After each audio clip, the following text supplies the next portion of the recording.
തിരിച്ചുവരവുകളുടെ ഒരു ദിവസമായിരിക്കും ശനിയാഴ്ച. തിരിച്ചുവരവ് എന്ന വാക്കിന് ഒരുപാട് പ്രസക്തിയുള്ള പ്രാധാന്യമുള്ള ഒരു ദിവസമാണ് Kerala Blasters versus Chennaiyin FC മത്സര ദിവസം എന്ന് ഞാൻ പറയും. അവിചാരിതമായി ഏൽക്കേണ്ടി വന്ന ഒരു പരിക്കിന്റെ പിടിയിൽ നിന്ന് മുക്തനായി ഹോർമിപ്പാം റുയിവ എന്ന കേരള ബ്ലാസ്റ്റേഴ്സിന്റെ ഏറ്റവും മികച്ച യുവതാരം വീണ്ടും സ്റ്റാർട്ടിംഗ് ലൈനപ്പിലേക്ക് തിരിച്ചു വരാൻ സാധ്യതയുള്ള ഹോർമിപ്പാമിന്റെ തിരിച്ചുവരവ് ദിവസമാവാം ശനിയാഴ്ച ചെന്നൈയിൻ FCക്കെതിരായ മത്സരം.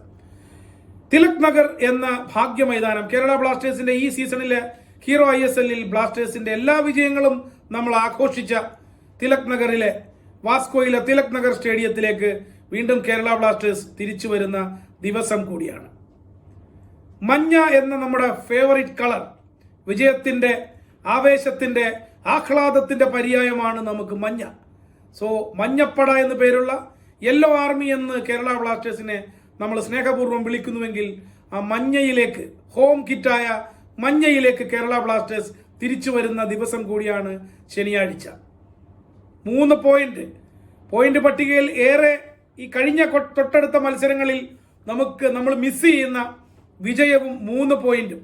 സോ പോയിന്റ് പട്ടികയിലേക്ക് വീണ്ടും വിജയത്തോടെ 3 പോയിന്റോടെ വീണ്ടും കേരള ബ്ലാസ്റ്റേഴ്സ് തിരിച്ചു വരുന്ന ഒരു ദിവസമാവാം ശനിയാഴ്ച. സോ തിരിച്ചുവരവുകളുടെ ദിവസത്തിന് വേണ്ടിയാണ് ഞാൻ കാത്തിരിക്കുന്നത്. നിങ്ങളും അത് തന്നെയാണ് കാത്തിരിക്കുന്നതെന്ന് എനിക്കറിയാം. തിരിച്ചുവരവിന്റെ ദിവസമാവട്ടെ ഇത്.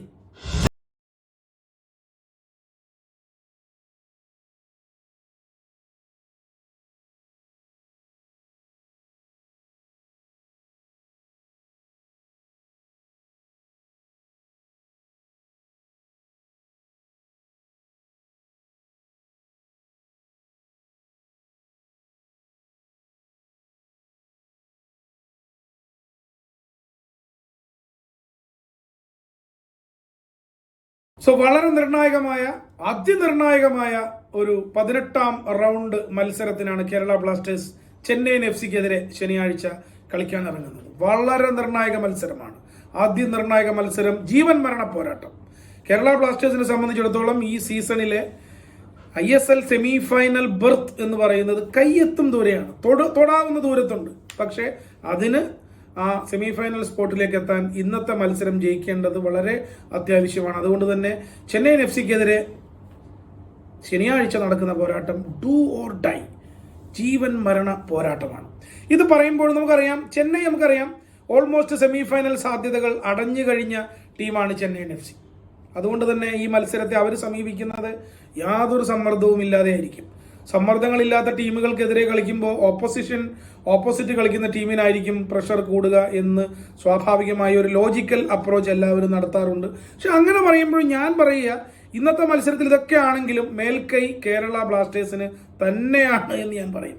വൈ? ബിക്കോസ് ആദ്യപാദ മത്സരത്തിൽ ചെന്നൈയിൻ FCയെ എതിരില്ലാത്ത 3 ഗോളുകൾക്ക് തോൽപ്പിച്ച ടീമാണ് കേരള ബ്ലാസ്റ്റേഴ്സ്. 3-0.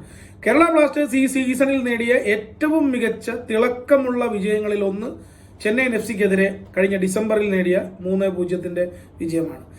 ആ മത്സരം 3-0 ജയിക്കാൻ കേരള ബ്ലാസ്റ്റേഴ്സിനെ ഏറ്റവും കൂടുതൽ സഹായിച്ചത് ആദ്യ 15 മിനിറ്റിൽ എതിരാളികൾക്കെതിരെ സ്കോർ ചെയ്യാൻ കഴിഞ്ഞു എന്ന വളരെ ക്രൂഷ്യൽ പോയിന്റാണ്.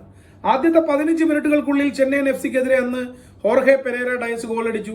അതിന്റെ തുടർച്ചയായിട്ടാണ് സഹൽ അബ്ദുൽ സമദും എഡ്രിയൻ ലൂണയും നമുക്ക് വേണ്ടി സ്കോർ ചെയ്തത്. സോ ആദ്യ 15 മിനിറ്റുകൾ ഈ മത്സരത്തിൽ നിർണായകമാണ്. വീണ്ടും ശനിയാഴ്ചയും ചെന്നൈയിൻ FCക്കെതിരെ വിത്തിൻ ഫസ്റ്റ് 15 മിനിറ്റ്സ് സ്കോർ ചെയ്യാൻ കേരള ബ്ലാസ്റ്റേഴ്സിന് കഴിഞ്ഞാൽ that will lead to yet another big win. ഈ ഡു ഓർ ഡൈ മാച്ചിൽ കേരള ബ്ലാസ്റ്റേഴ്സിനെ നിർണായക വിജയത്തിലേക്ക് നയിക്കുന്ന, നിർണായക 3 പോയിന്റിലേക്ക് നയിക്കുന്ന ഒരു എയർലി ഗോൾ ഈ മത്സരത്തിലും നേടേണ്ടത് വളരെ അത്യാവശ്യമാണ് എന്നാണ് ഞാൻ പറഞ്ഞു വെക്കുന്നത്. ടീമിലേക്ക് നോക്കിക്കഴിഞ്ഞാൽ തീർച്ചയായിട്ടും ഞാൻ നേരത്തെ പറഞ്ഞ തിരിച്ചുവരവുകളുടെ ഒരു മത്സരമാണ്. ഒരുപാട് മാറ്റങ്ങളുണ്ടാവാം. കാരണം ഇപ്പോൾ ഒരാഴ്ചക്കുള്ളിൽ വിത്തിൻ 7 days 7 ദിവസങ്ങൾക്കുള്ളിൽ കേരള ബ്ലാസ്റ്റേഴ്സ് കളിക്കുന്ന 3ാമത്തെ മത്സരമാണ്. 4ാമത്തെ ദിവസം ചെന്നൈക്കെതിരായ മാച്ച് കഴിഞ്ഞാൽ 4ാം ദിവസം വീണ്ടും മുംബൈക്കെതിരെ മാർച്ച് 2-ാം തീയതി മുംബൈ സിറ്റി FCക്കെതിരെ ഇതിലും നിർണായകമായ 19ാം റൗണ്ട് മത്സരം കളിക്കണം. സോ നിരന്തര മത്സരങ്ങൾ. കോച്ച് പറയുന്നത് പോലെ മത്സരം, rest, recovery, no practice, again match. ഇതാണല്ലോ നമ്മുടെ കോച്ച് പ്രീ മാച്ച് പ്രസ് കോൺഫറൻസിൽ പറഞ്ഞു വെച്ചത്. അതിന് വളരെ ശരിയാണ്. സോ ഇതിനെ നമ്മൾ ആരെയും ബ്ലെയിം ചെയ്തിട്ട് കാര്യമില്ല. ഇങ്ങനെയാണ് എല്ലാ ടീമുകളും ഈ ഒരു അവസ്ഥയിലാണ് കളിക്കുന്നത്. അപ്പോൾ അതുകൊണ്ട് തന്നെ കളിക്കാർക്ക് മത്സര ക്ഷമത പെട്ടെന്ന് റീഗെയിൻ ചെയ്യാനും റീഗെയിൻ ചെയ്യാൻ ബുദ്ധിമുട്ടാണ്. പരിക്കേൽക്കാനുള്ള സാധ്യതകളും കൂടുതലാണ്. അതുകൊണ്ട് കൂടുതൽ കളിക്കാർക്ക് പുതിയ കളിക്കാർക്ക് കോച്ച് അവസരം നൽകിയാൽ അത്ഭുതപ്പെടാനില്ല.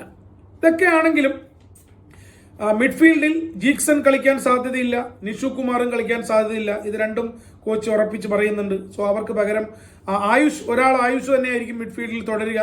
ഡിഫൻസിൽ ഹോർമിപ്പാം തിരിച്ചു വരാം, കൂടുതൽ മാറ്റങ്ങൾ ഉണ്ടാകാം. പെരേര ഡയസ് ഏതായാലും നാളെ കളിക്കുമെന്നുള്ളത് കേരള ബ്ലാസ്റ്റേഴ്സ് ക്യാമ്പിൽ നിന്ന് നമുക്ക് കിട്ടുന്ന ശുഭകരമായ വാർത്തകളിൽ ഏറ്റവും പ്രധാനപ്പെട്ടതാണ് പെരേര ഡയസിന്റെ മടങ്ങിവരവ്. So Alvaro Vazquez, Pereyra Diaz, ആ കോമ്പിനേഷൻ നമുക്ക് ചെന്നൈക്കെതിരെയും ആദ്യ 11-ൽ പ്രതീക്ഷിക്കാം. സോ മാറ്റങ്ങൾ ഒരുപാടുണ്ടാകും.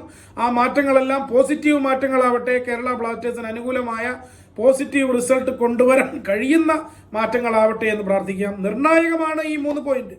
30 പോയിന്റിലേക്ക് കേരള ബ്ലാസ്റ്റേഴ്സ് എത്തിയാൽ മാത്രമേ ശനിയാഴ്ച സൂപ്പർ സാറ്റർഡേ രണ്ടാമത്തെ മത്സരം മുംബൈ സിറ്റി ഗോവയ്ക്കെതിരെ കളിക്കുന്നുണ്ട്. മുംബൈ ആയിരിക്കും ഈ റിസൾട്ട് ഏറ്റവും കൂടുതൽ നോക്കിയിരിക്കുക. മുംബൈനെ പ്രഷറിലേക്ക് എത്തിക്കാൻ, മുംബൈയെ സമ്മർദ്ദത്തിലാക്കാൻ ആദ്യ മാച്ച് ചെന്നൈയിൻ എഫ്സിക്കെതിരെ കേരള ബ്ലാസ്റ്റേഴ്സിന് ജയിച്ചേ തീരൂ. Must win game, do or die game, ജീവൻ മരണ പോരാട്ടം. ഒരുപാട് ഘടകങ്ങളുണ്ട്. ഇപ്പോൾ മറുഭാഗത്ത് ചെന്നൈയിലേക്ക് നോക്കിയാൽ അവരൊരു ഡിസ്മാൻഡിൽഡ് അവസ്ഥയിലാണ്. അവർ ആത്മവിശ്വാസം നഷ്ടപ്പെട്ട ഒരു ടീമിനെ പരമാവധി മോട്ടിവേറ്റ് ചെയ്തെടുക്കാനുള്ള ഒരു ശ്രമമാണ് സമീർ പാഷ നടത്തുന്നത്. അതിൽ അദ്ദേഹം എത്രമാത്രം വിജയിക്കുമെന്ന് നമുക്കറിയില്ല. പക്ഷേ ചെന്നൈയിനെ നമുക്ക് ഒരിക്കലും എഴുതിത്തള്ളാനും പറ്റില്ല. കാരണം ISLന്റെ ഹെഡ് കണക്ക് നോക്കിയാൽ കേരള ബ്ലാസ്റ്റേഴ്സിനെതിരെ ഇപ്പോഴും 6-4 എന്നുള്ളൊരു മുൻതൂക്കം ചെന്നൈയിൻ എഫ്സിക്കുണ്ട്. 7 മത്സരങ്ങൾ വേറെ ഡ്രോ, സമനിലയിൽ കലാശിച്ചു എന്ന കണക്ക് വേറെയുമുണ്ട്. പക്ഷെ ISLൽ എക്കാലത്തും ചെന്നൈയിൻ എഫ്സിക്കെതിരെ കുറേ മികച്ച വിജയങ്ങൾ കേരള ബ്ലാസ്റ്റേഴ്സ് നേടിയിട്ടുണ്ട് എന്നുള്ള നല്ല ചരിത്രവും നാളത്തെ ശനിയാഴ്ചയിലെ ഈ നിർണായക മത്സരത്തിലേക്ക് പോകുമ്പോൾ കേരള ബ്ലാസ്റ്റേഴ്സിന്റെ കൂടെ നിൽക്കും, തുണ പോകും എന്ന് നമുക്ക് കരുതാം.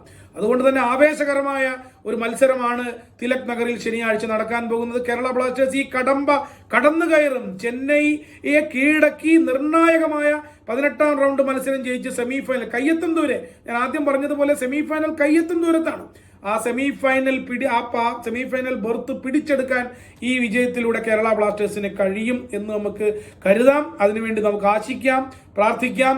നാളെ മഞ്ഞയിൽ കളിക്കാൻ ഇറങ്ങുന്ന, ശനിയാഴ്ച മഞ്ഞയിലേക്ക് തിരിച്ചു വരുന്ന കേരള ബ്ലാസ്റ്റേഴ്സിന് എല്ലാ ആശംസകളും നേരാം. ഞാൻ നേരത്തെ പറഞ്ഞതുപോലെ ആരാധകരുടെ ഒരു സപ്പോർട്ട് ടീമിന് ഏറ്റവും കൂടുതൽ വേണ്ട സമയമാണ്. കാരണം ഞാൻ ഈ റെഗുലർ മാച്ചസിനെ കുറിച്ചൊക്കെ പറഞ്ഞു, കളിക്കാർ നേരിടുന്ന ശാരീരികവും മാനസികവുമായ സമ്മർദ്ദത്തെക്കുറിച്ചൊക്കെ ഞാൻ പറഞ്ഞു. അപ്പോൾ ഏറ്റവും കൂടുതൽ ആരാധകരുടെ സ്നേഹവും സപ്പോർട്ടും പിന്തുണയും ഒക്കെ ടീമിന്, കേരള ബ്ലാസ്റ്റേഴ്സിന് വേണ്ട ഒരു ദിവസം കൂടിയാണ് ചെന്നൈയിൻ എഫ്സിക്കെതിരെ മത്സര ദിവസം.